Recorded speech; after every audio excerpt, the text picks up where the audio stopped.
Hola, hoy te voy a mostrar cómo usar códigos secretos en ULEFONE Note 17 Pro.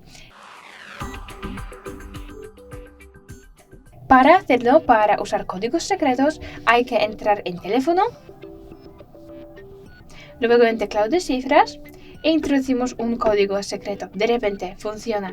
Ese código secreto nos proviene la información del dispositivo, como el número email o número de serie. Existen varios códigos secretos.